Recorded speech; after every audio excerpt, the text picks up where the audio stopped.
कि हम लोग परीक्षा से भाग रहे हैं। अरे हम लोग परीक्षा से नहीं भाग रहे हैं, परीक्षा देने के लिए ही बने हैं। सवाल हमारा ये है कि यूनिवर्सिटी ग्रांट कमीशन के जो नॉर्म्स है, क्या उससे ऊपर बिहार में जो विश्वविद्यालय सेवा आयोग है, क्या उससे ऊपर है? अगर ऊपर है तो ये किस तरह का कानून बना रहे हैं कि 2018 रेगुलेशन को फिर से लागू करें, जिससे जितने भी विद्यार्थी जो पीएचडी किए हुए हैं, हाँ उसमें कुछ खामियां हैं, उससे हम जो है कि बिल्कुल जो है कि सहमत हैं। उसमें सबसे बड़ी खामियां जो है एक्सपीरियंस को लेकर जो जितना भी गंद फैला था, इस 2020 का जो नियमावली आया था उसके अनुसार जितनी भी अभी नियुक्तियां हुई है, उसमें सबसे बड़ा मुद्दा जो आया था वो मतलब जो था एक्सपीरियंस था। तो सरकार को इस पे विचार विमर्श करना चाहिए था कि एक्सपीरियंस पे जो है कहीं ना कहीं उसको मार्क्स को डाउन कर देना चाहिए और इंटरव्यू को 15 से 20 नंबर कर देना चाहिए। कि 2020 की जो वैकेंसी है और जो बिहार राज्य विश्वविद्यालय सेवा आयोग है, उस पूरे नियुक्ति प्रक्रिया पर निगरानी की जांच हो और उस निगरानी की जांच में पॉइंट वाइज मैं हर बात को रखता हूं कि जितने भी सब्जेक्ट एक्सपर्ट बुलाए गए, जो एक्सपर्ट जो इंटरव्यू बोर्ड में बुलाए गए, उसकी भी जांच होगी क्या सब जगह से सीनियर लोग ही आए थे या जूनियर टीचर को बुलाए गए थे। अगर उस बात को नहीं मानेंगे तो हम लोग आंदोलन करेंगे, बाध्य है आंदोलन होने के लिए। आप जो है नहीं होता सर्वे के माध्यम से कराते, इतना जल्दबाजी करने की कोई ज़रूरत नहीं थी।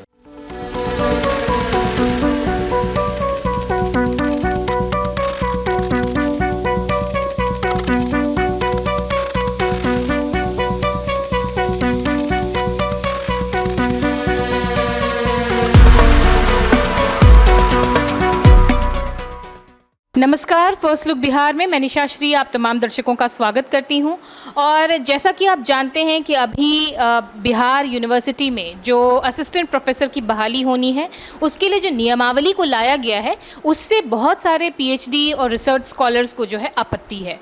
उस आपत्ति के सिलसिले में कल हमने एक डिबेट रखी और उस डिबेट के ऊपर हज़ारों लाखों प्रतिक्रिया जो है वो हमारे सामने आई, जो मिश्रित प्रतिक्रियाएं थी। कुछ लोगों का कहना था कि इनका कहना सही है, कुछ लोगों का कहना था कि दोबारा परीक्षा देने में क्या समस्या है, कुछ लोगों का ये कहना था कि परीक्षा देने में हमें कोई दिक्कत नहीं है, लेकिन जो मार्क्स डिस्ट्रीब्यूशन है वो कहीं ना कहीं गड़बड़ खेल कर सकता है। तो आज फिर हमने सोचा कि इसी मुद्दे पर एक बार दोबारा जो है वो डिबेट रख लेना चाहिए। और आज हमने जिनको जिनको बुलाया है हमारे साथ स्टूडियो में उपस्थित हैं डॉक्टर मुन्ना सिंह यादव, जो कि राजनीति विज्ञान के स्कॉलर हैं, डॉक्टर नरेंद्र भारती, जो कि राजनीति विज्ञान के स्कॉलर हैं, डॉक्टर रवि कुमार, जो अर्थशास्त्र के स्कॉलर हैं, और पंकज सिंह, शोधार्थी हैं मनोविज्ञान। आप सबों का कार्यक्रम में बहुत बहुत स्वागत है। और मुन्ना सिंह यादव जी, आपसे ही सबसे पहले बात शुरू करेंगे कि जैसे आपने भी देखा होगा कि प्रतिक्रियाएं मिश्रित तरीके से आई हैं कई, लेकिन हाँ कुछ लोग मान रहे हैं कि इंटरव्यू का जो मार्क्स डिस्ट्रीब्यूशन है वो बहुत ज़्यादा है, वहाँ पे गड़बड़ी हो सकती है। क्या कहें? डी फार्मा स्टूडेंट्स, अब हो जाइए तैयार। आपके लिए है बहुत अच्छी खबर कि अब केवल डी फार्मा स्टूडेंट्स को ही मिलेगी फार्मासिस्ट की जॉब। तो ये कोर्स करने के लिए आपके पास है दो चॉइसेस।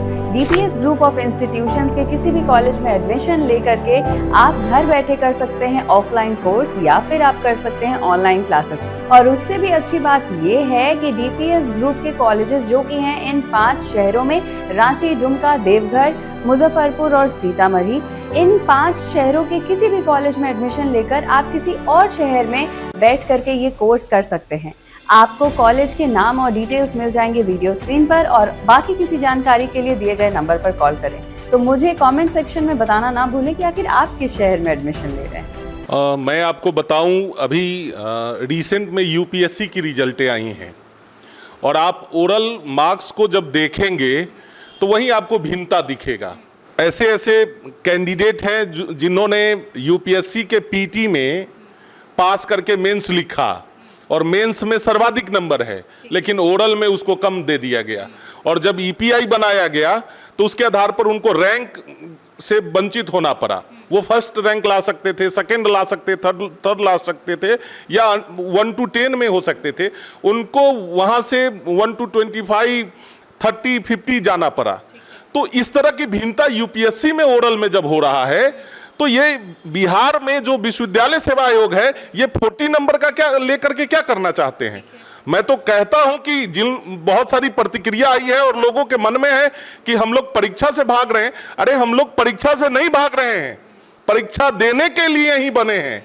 सवाल हमारा ये है कि यूनिवर्सिटी ग्रांट कमीशन के जो नॉर्म्स है, क्या उससे ऊपर बिहार में जो विश्वविद्यालय सेवा आयोग है, क्या उससे ऊपर है? अगर ऊपर है तो ये किस तरह का कानून बना रहे हैं? ये एकदम लोकतांत्रिक नहीं है। मैं आपको बता दूं, अगर लोकतांत्रिक है तो आप 20 में एडवर्टीजमेंट करते हैं, एडवर्टीजमेंट की अवधि होती है, अभी 26 चल रहे हैं, 3-4 ऐसे विषय हैं जिसमें नियुक्ति नहीं हुई है, और आप बीच में नियमावली बना करके आप क्या बताना चाहते हैं? इससे सुस्पष्ट होता है कि 20 की जो वैकेंसी थी उसमें चाहे वो अकादमिक दृष्टि से हो, चाहे आर्टिकल के दृष्टि से हो, चाहे एक्सपीरियंस के दृष्टि से हो, चाहे ईपीआई के दृष्टि से हो, सब में कहीं ना कहीं धांधली है। और आयोग के जो सम्मानित अध्यक्ष हैं, जो सचिव हैं, या जो इस व्यवस्था में लगे हैं, वो कहीं ना कहीं बड़े लोगों को या अपने लोगों को मदद कर किए हैं, और उनको डर है कि हम एक्सपोज हो जाएंगे, इसलिए उन्होंने आनन फानन में उन्होंने नियमावली बनाया। और उन्होंने बनाया भी तो नियमावली का क्या है? किसी कानून को बनाने से पहले आपको संबंधित विशेषज्ञों से राय लेनी चाहिए, कानूनविद से समझना पड़ेगा, पब्लिक डोमेन में ले जाना पड़ेगा। आप देखिए 4 उसके मेंबर हैं, 1 बिहार से हैं और 3 अदर स्टेट से हैं, जो उत्तर प्रदेश के होंगे, मध्य प्रदेश के होंगे, छत्तीसगढ़ के होंगे या अन्य राज्य के होंगे। वो हमारा भला चाहेंगे क्या? ये बिहार को वो चरागाह समझ करके इस तरह का कानून बनाए हैं। और एक वाइस चांसलर जो बीएन मंडल विश्वविद्यालय के वाइस चांसलर है, उनको मेंबर के रूप में रखा गया। वो आपत्ति भी करेंगे तो उनकी आपत्ति काउंटेबल नहीं है, क्योंकि वहां 3 लोगों का समर्थन होगा, चौथे जो लोग होंगे वो उनका वहां समर्थन नहीं मिलने के बाद भी वो पास हो जाएगा। इसलिए ये कानून छात्रों के हित में नहीं है, राज्य के हित में नहीं है। डॉक्टर नरेंद्र भारती, आपके पास बढ़ते हैं। और जैसे कि प्रतिक्रिया आई थी, कुछ लोगों ने सवाल पूछा कि जब पीएचडी कर लिया है तो परीक्षा देने से क्यों कतरा रहे हैं? क्या प्रतिक्रिया है? आपको क्या नियमावली में लगता है कि गलत हुआ? सबसे पहले तो मैं फर्स्ट लुक बिहार को मैं धन्यवाद देना चाहता हूं कि इस मुद्दे को बहुत ही बढ़ चढ़कर जो है उठा रहे हैं। 3 दिनों से मैं इस न्यूज़ चैनल को मैं देख रहा हूं। कल भी भाई साहब लोग जो हैं कि इस मुद्दे को उठाएं। तो ये जो नियमावली है, ये यूजीसी नॉर्म्स के बिल्कुल विसंगति करके जो है इस नियमावली को बनाया गया है। नियमावली को बनाने से पहले जो है कहीं ना कहीं जो है कि इस चीज़ को जो है पब्लिक डोमेन में रखकर यूनिवर्सिटी में जो है कि इस चीज़ पे जो है कि विचार विमर्श कर कर इस नियमावली को बनाना चाहिए। अगर आप किसी भी नियमावली को बनाकर अगर आप कहीं पे एक थोपने का प्रयास करते हैं, जो व्यक्ति 5 साल अपने जीवन का बहुमूल्य समय पीएचडी करने में लगाता है और उसके माइंड सेट में रहता है कि हमारी अगली वैकेंसी जब आएगी तो मैं इस तरीके से तैयारी करूँगी कि मेरा जो है कि इसमें होने का चांसेज है। लेकिन अगर एक अगर आप किसी भी नियमावली को बनाकर अगर यहाँ पे लाते हैं तो काफ़ी जो है कि लोगों में असंतोष की भावना उत्पन्न हो जाती है। 2018 का जो रेगुलेशन था वो एपीआई के बेस पे था। जो एपीआई जो होता है एकेडमिक परफॉर्मेंस इंडेक्स होता है, उसमें जो ग्रेजुएशन का मार्क्स अलग होता है, पीजी का मार्क्स अलग होता है, पीएचडी का मार्क्स अलग होता है, शोध प्रकाशन का अलग होता है, अनुभव का अलग होता है, और जो अवार्ड वगैरह उसका भी अलग होता है। सबका क्राइटेरिया बटा हुआ है। लेकिन इस नियमावली में जो है काफ़ी जो विसंगतियाँ हैं। अगर कोई व्यक्ति पीजी कर नेट पास करता है, नेट पास कर अगर वो एग्ज़ाम पास कर ही अगर फिर पीजी वाले को ही पढ़ाएगा तो उसमें क्या गुणवत्तापूर्ण शिक्षा का जो है कि उसमें उभार होगा किसी भी विद्यार्थी में। सबसे पहली बात ये। दूसरी बात ये कि रिसर्च करने में कम से कम 4 से 5 साल किसी भी स्टूडेंट को लगता है अच्छे रिसर्च करने में। हम लोग भी रिसर्च किए हैं, हम लोग का वाइवा बहुत ही शानदार हुआ है। यहाँ के वाइस चांसलर साहब हम लोग के वाइवा को लिए हैं, जो कि एक गुणवत्तापूर्ण जो है कि हम लोग रिसर्च करने का मौका सौभाग्य मिला। हमारे जो शोध निदेशक थे, हाँ, ओपन वाइवा हुआ। इसमें कोई दो राय नहीं है। कोई भी अगर कहे कि पीएचडी की डिग्री ऐसे ही बांट दी जाती है, तो हम लोग ने दिन रात मेहनत करके अपनी थीसिस को लिखा है। हमारे गाइड ने एक एक चीज़ को जो है कि उस चीज़ को देखा है। तो अगर कोई व्यक्ति इस चीज़ का मतलब किसी जगह र्यूमर्स फैला रहे हैं कि पीएचडी ऐसे ही बांट दी जाती है, तो नहीं, एक गलत चीज़ है। तो नेट परीक्षा जो है, नेट परीक्षा क्या है? नेट परीक्षा तो अब जो है न्यूनतम मापदंड जो है एक पीएचडी में एडमिशन के लिए किया गया है। तो नेट के आधार पे आप किसी भी विद्यार्थी को अगर असिस्टेंट प्रोफेसर बनाते हैं तो उसमें रिसर्च की जो प्रवृत्ति होती है वो तो अपने आप में नहीं आएगा। वो तो पढ़ने से, शोध करने से, घूमने से, सिनॉप्सिस तैयार करने से, रिसर्च आर्टिकल तैयार करने से, कॉन्फ्रेंस में जाने से, सिंपोजियम में जाने से, ये सब चीज़ तरह तरह के लोगों से मिलने से जो है अनुभव प्राप्त होता है। क्या होता है? इंपेरिकल स्टडी किया जाता है। अनुभव के आधार पे जो है कि आप स्टडी करते हैं, आप जो है कि किसी से इंटरव्यू के आधार पे भी आप स्टडी करते हैं। तो जब तक आप में शोध की प्रवृत्ति नहीं आएगी तब तक आप किसी भी स्टूडेंट को कैसे जो है कि आप सही से पढ़ाने का, सही से कैसे उस विषय वस्तु में डिलीवर करने का प्रयास करेंगे। तो ये चीज़ एक महत्वपूर्ण बिंदु है, बहुत ही खामी है। मैं इसका घोर विरोध करता हूँ।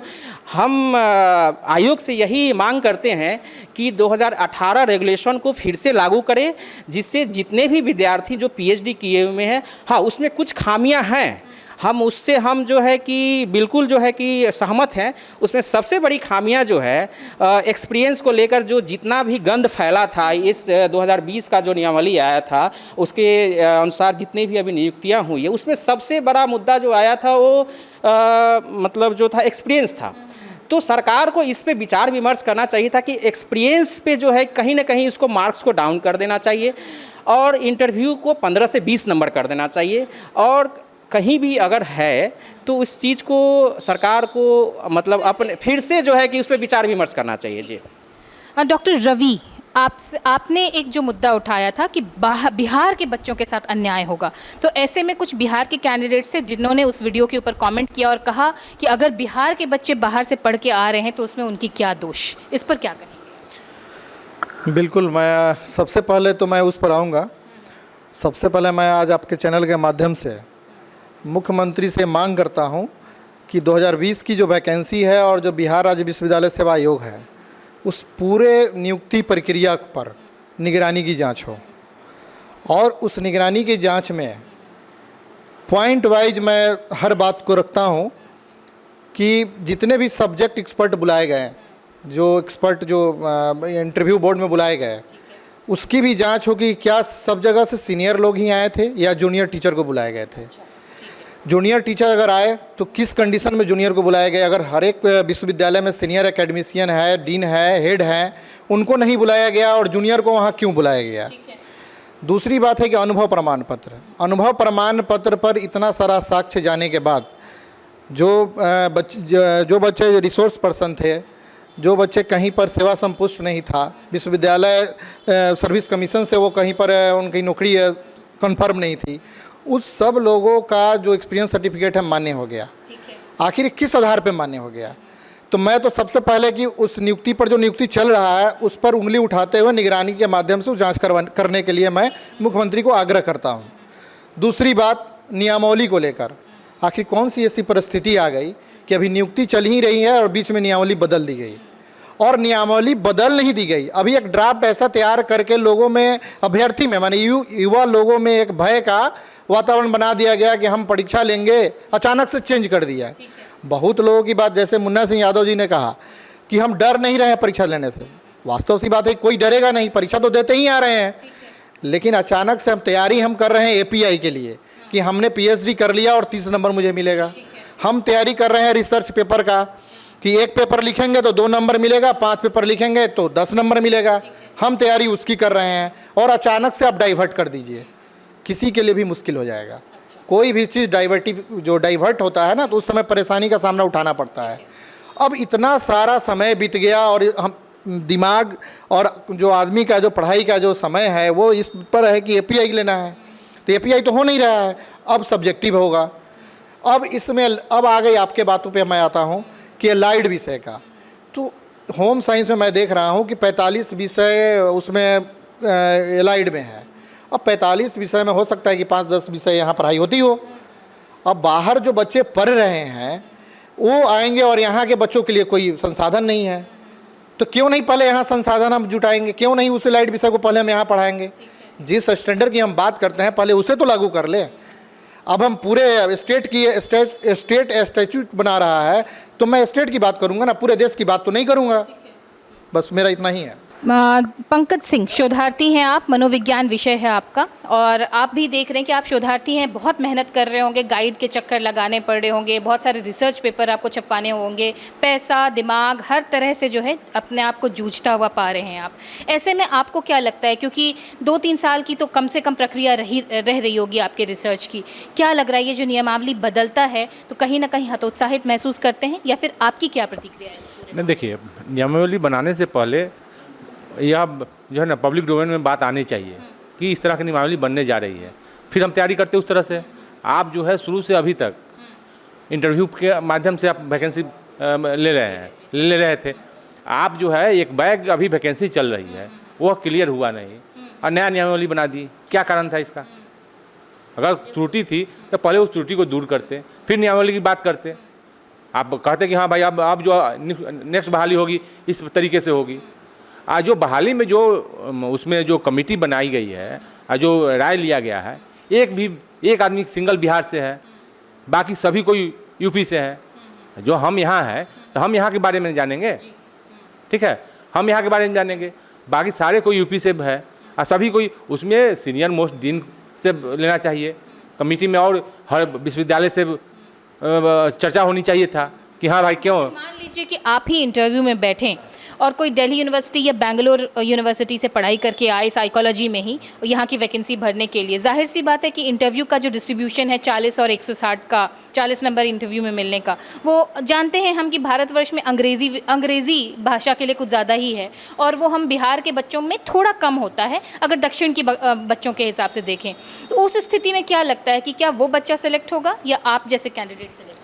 नहीं, देखिए, हमारे यहाँ अब जो है ना, अब अभी का जो स्थिति है, आप जो पहले की बात बता रहे हैं कि बच्चे इंग्लिश नहीं बोल पाते थे, नहीं पढ़ पाते थे, लेकिन अब वैसा स्थिति नहीं है। अभी यहाँ भी बच्चे अभी सब कुछ कर रहे हैं, सब कुछ अच्छा से इंग्लिश बोल रहे हैं, पढ़ रहे हैं, लिख रहे हैं, ठीक है। ये पहले की बात होती थी, अब उस तरह की कोई बात है नहीं यहाँ, ठीक है। अब जो है या नियमावली को अभी संशोधन करने की ज़रूरत है। अभी सभी यूनिवर्सिटी से बात करनी चाहिए, छात्रों को बीच में भी रखना चाहिए कि हाँ ये छात्रों की प्रक्रिया, छात्रों से भी डिस्कशन, हाँ, छात्रों से प्रतिक्रिया लेना चाहिए कि क्या आपका क्या कह सकते हैं। इतना हड़बड़ी क्या करने की जरूरत है? चेंज भी कर रहे हैं तो इमीडिएट सेशन पे चेंज नहीं होगा। नहीं, या आप तय बता देते कि हाँ आप 2 साल के बाद 3 साल के बाद आप इस तरह की तैयारी करिए कि आने वाले दिन में जो है अब इस तरह का सिलेक्शन होगा, ठीक है। तो इसलिए अभी बहुत जल्दबाजी में यह फैसला लिया गया है, इसको पुनः विचार करना चाहिए और विचार करके इसको जो है चेंज करने की ज़रूरत है। वापस आते हैं डॉक्टर मुन्ना सिंह यादव जी आपके पास में, और जो बात हुई कि विद्यार्थियों को भी इसमें शामिल किया जाना चाहिए था, तो अभी से भी मान लीजिए कि जैसे आप लोगों ने कल जो यूनिवर्सिटी अनुदान आयोग है उसके ऊपर खूब प्रश्न चिन्ह उठाए, अभी से भी अगर वो बदलाव करना चाहे तो क्या वो पहले से समय ले, क्योंकि रिसर्च स्कॉलर भी तो पास आउट होकर निकलते रहते हैं, कैसे डिसीजन लेगी? सवाल हमारा ये है कि आपने जो नियमावली लाया है कानून के रूप में, किसके लिए लिया है? छात्रों के लिए, स्कॉलर के लिए लेकर के आया है। अब उसको जानकारी नहीं है। आपको संबंधित विषय पर विश्वविद्यालयों में आपको सेमिनार कराना चाहिए था। विश्वविद्यालय में जो शोधार्थी है, जो प्रतिभागी छात्र हैं, जो शिक्षक है, उनके विचार लेने चाहिए थे। और विचार जब आते तो मैक्सिमम और मिनिमम देखते। मैक्सिमम जब आता कि भाई आप इस तरह की नियमावली बना सकते हैं, छात्रों की सहमति होती, रिसर्च स्कॉलर की सहमति होती, प्रतिभागी छात्रों की सहमति होती, कानूनविदों की सहमति होती, तब इस तरह का कानून आप बना सकते थे। ये तो अंग्रेज चले गए और अपनी अंग्रेजी छोड़ गए, ये लोग सीख गए और इस तरह के कानून बना करके थोप रहे हैं। ये बिहार है, ये लोकतंत्र की जननी है। यहां करारा जवाब देगा छात्र सड़क से सदन तक। हम आगाह करना चाहते हैं आपके चैनल के माध्यम से, ऐसे विश्वविद्यालय अनुदान आयोग जो कानून बनाई है देश में, वो सबके लिए बराबर है। राज्य में जो इस तरह के कानून बनाने वाले जो संस्था है, हम उनको आगाह करना चाहते हैं। महामहिम राज्यपाल से हम आग्रह करना चाहते हैं कि इस तरह के कानून को अविलंब आप निरस्त करिए। छात्र के हित में, बिहार के हित में, बिहारियों के हित में आप 2018-2020 में जो रेगुलेशन था उसी को बहाल करिए। आप अपनी कमी को छुपाने के लिए नए नियमावली को मत लाइए। हमारा एक उदाहरण है, नीतीश कुमार जी ने बिहार में शराबबंदी किया। सारे लोग जानते हैं कि शराबबंदी फेल है, कौन नहीं जानता है। इसका यह मतलब थोड़े है कि आप शराब को खोल दीजिएगा। उसमें अनुभव प्रमाण पत्रों से गंध फैला उसमें अगर ईपीआई स्कोर में किसी तरह की बात हुई तो आपका काम है उसको ठीक करना, अनुभव प्रमाण पत्र का व्यवस्थित ढंग से जांच करना, फर्जीवाड़े को रोकना, न कि नियमावली को बदल देना। इससे सुस्पष्ट होता है कि आयोग के सम्मानित अध्यक्ष, जो सम्मानित सदस्य हैं, या जो भी व्यवस्था इसमें लगी हुई है सरकार की, वो करप्शन में एकदम डूबे हुए हैं और वो करप्शन करने में अपने को जानते हैं कि हम पकड़े जाएंगे, इसलिए इस तरह की नियमावली बनाए। एक तरह का नियम होना चाहिए पूरे देश भर में, बिहार में ही केवल ये नियम जो है वो उसमें बदलाव नहीं होना चाहिए, और इस तरह से सीधे सीधे एपीआई स्कोर को धता नहीं बता देना चाहिए। क्या कहेंगे? देखिए, शिक्षा जो है समवर्ती सूची में आता है, उसमें केंद्र को भी अपना जो है कानून बनाने का अधिकार है और राज्य सरकार को भी अपना कानून बनाने का अधिकार है। लेकिन यूजीसी जो है सभी विश्वविद्यालय का उस नियम को पालन करना पड़ता है। तो यूजीसी सबसे सर्वोच्च संस्था है। 2018 में रेगुलेशन लेकर जब यूजीसी आई तो उसमें एपीआई बेस पे ही जो है कि लगभग यूनिवर्सिटी में जैसे जेएनयू हुआ, डीयू हुआ और भी स्टेट यूनिवर्सिटी है, वहाँ पे जो है एपीआई स्कोर को ही फॉलो किया जाता है। लेकिन बिहार में भी 2020 में जो वैकेंसी आई थी वो भी एपीआई बेस पे ही आई थी। लेकिन उसमें सबसे बड़ा मुद्दा जो उठा वो एक्सपीरियंस को लेकर उठा। सरकार को उस पर अच्छे से विचार विमर्श करना चाहिए, वहाँ पे क्या खामियां हैं उस पर जो है कि एक कमेटी बनानी चाहिए कि क्यों जो है कि अनुभव प्रमाण पत्र में जो है कि इतनी गड़बड़ियाँ हो रही है। उस पर कमेटियाँ न बनाकर आप एकाएक किसी भी नियमावली में चेंज करिएगा। कोई लोग 5 वर्षों से इंतज़ार कर रहे हैं कि हमें इसी ही क्षेत्र में हमें अपने कैरियर को बनाना है, और उस कैरियर को बनाने के लिए तपस्या जो है कि अपने जो है कि सालों से लोग कर रहे हैं। तो कहीं ना कहीं माइंडसेट लोगों का एक बना रहता है कि हमको आईएएस बनना है, हमको बीपीएससी निकालना है, हमको शिक्षा के क्षेत्र में जाना है। तो हम जैसे शोधार्थी जितने भी स्टूडेंट हैं, हम लोग का एक एम था कि है ही कि हम लोग जो है कि इस क्षेत्र में जाकर लोगों को शिक्षित करें। तो कहीं ना कहीं ये रेगुलेशन जो है कि बिहार के लोगों के लिए और बिहार के बच्चों के भविष्य के लिए काफ़ी जो है कि एक विपरीत दिशा की ओर जो है कि उसको उन्मुख कर रहा है। तो हम यही कहना चाहेंगे सरकार से भी, जो विश्वविद्यालय की जो कमेटियां हैं उनसे भी, मैं अपने विश्वविद्यालय के जो माननीय जो हमारे कुलपति हैं प्रोफेसर दिनेश चंद्र राय सर से भी कहना चाहेंगे, क्योंकि आप भी उस कमेटी के मेंबर हैं, कि सर आप महामहिम राज्यपाल से अनुरोध करें कि ये जो नियमावली आई है ये कहीं ना कहीं बच्चों के भविष्य को अंधकार में ले जाएगी। 2018 रेगुलेशन को पुनः बहाल किया जाए, हम लोग का यही मांग है। जितने भी हमारे रिसर्च स्कॉलर हैं हम लोग यही मांग करते हैं। कोई लोग यहाँ कमेंट भी कर सकते हैं कि पीएचडी कैसे होता है। भाई मैं नेट जेआरएफ सब कुछ पास हूँ, मैं आपके समक्ष में बोल रहा हूँ। मैं सारे व्यक्तियों के भविष्य को लेकर मैं चिंतित हूँ कि भाई साहब 5 साल अपने समय को दिए हैं, हम भी दिए हैं, ये भी दिए हैं। तो कोई व्यक्ति अपना जो है भविष्य को देखते हुए जो है कि इस नियमावली को देखेगा। हाँ, इस नियमावली को लाना चाहिए। 2 साल पहले इस पे आप विचार विमर्श करते, जैसे 2018 रेगुलेशन आया तो उस पर कहीं ना कहीं सरकार उस पर जो है कि एक कमेटियाँ बनाई, उस चीज़ को लोगों से फीडबैक मांगा, तब जो है कि उस कमेटी के द्वारा जो है कि इस 2018 रेगुलेशन को लाया गया। मैं माननीय राज्यपाल महोदय से यही कहना चाहूँगा, अभी जो नए राज्यपाल आएंगे 14 तारीख को शायद उनका शपथ ग्रहण समारोह है, उसमें हम सभी लोग जो है कि इस मुद्दे को रखने का प्रयास करेंगे। और राज्यपाल से मैं यही मांग करूंगा कि 2018 रेगुलेशन को पुनः बहाल किया जाए और हम लोग के भविष्य को देखते हुए एक सही दिशा निर्देश देने का कार्य करें। नहीं तो आंदोलन की शुरुआत हो चुकी है और इसकी शुरुआत काफ़ी जो है दूर तक जाएगी। डॉक्टर रवि, आपने अपना आक्रोश जताया और आपने सीबीआई की मांग एक तरह से की है, जो पुराने मामले हैं जिसमें कि एक्सपीरियंस सर्टिफिकेट, हाँ, निगरानी का मांग आपने रखी है। क्या लगता है इसके ऊपर कब तक कार्रवाई होगी? अगर नहीं हुई, जैसा आपने पहले भी कहा था आंदोलन के मोड में है पूरी तरह से विद्यार्थी, और जो लोक भवन है वहाँ तक आपका आंदोलन जाएगा, कब तक जूझते रहेंगे स्कॉलर्स? जैसा कि नरेंद्र भाई ने बताया कि 14 तारीख को माननीय राज्यपाल अपन शपथ ग्रहण है, तो हम लोग उसी तरह से प्रोग्राम को फिक्स कर रहे हैं और उनको पुरानी बातों को नहीं रखेंगे। पुराने जितने साक्ष्य हैं ना, साक्ष्य के साथ मैं उनके पास जाऊंगा और उनको सारी बात उनके समक्ष रखूंगा कि पुराने नियम जो एपीआई बेस्ड जो बहाली हो रही है उसमें कहाँ कहाँ त्रुटि है, कैसे बहाली हुई है और आयोग के मेंबर ने क्या क्या गुल खिलाया है। इन सारी बातों को रखते हुए नई नियमावली पर भी उनसे बात होगी कि अचानक कौन सी ऐसी परिस्थिति आ गई कि बीच नियुक्ति में ही नई नियमावली जो है कि ला दिया गया, ये तो बिल्कुल जो है कि बस इसको थोपना बोलते हैं, इसको बोले कि किसी तरह से थोप देना, अपना वाहवाही लूटने के लिए इन सब ने अपने कार्य को अंजाम दे दिया है। तो मैं इस कार्य के अंजाम को होने नहीं दूंगा। मैं आपके चैनल के माध्यम से फिर से कह रहा हूं कि बस मैं मुख्यमंत्री से मांग करता हूं कि निगरानी की जांच 2020 वाली वैकेंसी का जरूर करें। ठीक है, आखिरी कंक्लूडिंग स्टेटमेंट के लिए पंकज सिंह जी आपके पास आते हैं। और इस पूरे मामले में स्कॉलर्स की लाइफ खुद ही इतनी ज़्यादा, मतलब अगर मैं साधारण बोलचाल की भाषा में कहूँ तो स्कॉलर्स की लाइफ झंड हुई पड़ी रहती है। ऐसे में अब ये आंदोलन में भाग लेना कितना ज़्यादा मुश्किल होगा और क्या जाएंगे आंदोलन के लिए स्कॉलर्स?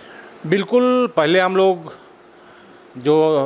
का तरीका है कि हम लोग न्याय में विश्वास करते हैं और देखेंगे न्याय के तरीके से क्या कह रहे हैं। अगर उस बात को नहीं मानेंगे तो हम लोग आंदोलन करेंगे, बाध्य है आंदोलन होने के लिए। आप जो है नहीं होता सर्वे के माध्यम से कराते, इतना जल्दबाजी करने की कोई ज़रूरत नहीं थी। अभी वैकेंसी चल रही है, अभी वैकेंसी देने की कोई बात भी नहीं कर रहे हैं आप।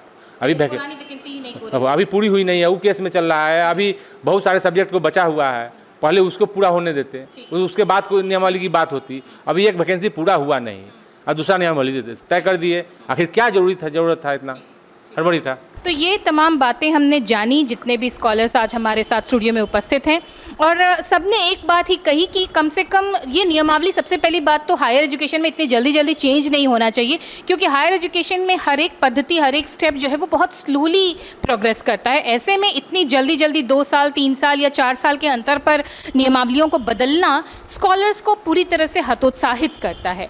तो इस मामले में जैसे हमारे पुराने वीडियो के ऊपर भी बहुत सारे कॉमेंट्स आए थे, हम अपेक्षा करेंगे जितने व्यूअर्स देख रहे हैं, जो भी स्कॉलर्स देख रहे हैं, वो इस वीडियो पे भी कमेंट करें और अपनी प्रतिक्रिया जाहिर करें। फिलहाल के लिए इस डिबेट में अपने अपने मत पॉइंट्स को रखने के लिए जितने भी स्कॉलर्स हैं उनको बहुत बहुत धन्यवाद। और इसी के साथ इस चर्चा को हम अभी देते हैं विराम। आगे इसमें क्या अपडेट्स होगा वो हम आपके सामने लाते रहेंगे। फिलहाल के लिए दीजिए इजाजत। आप देख रहे थे फर्स्ट लुक बिहार। धन्यवाद।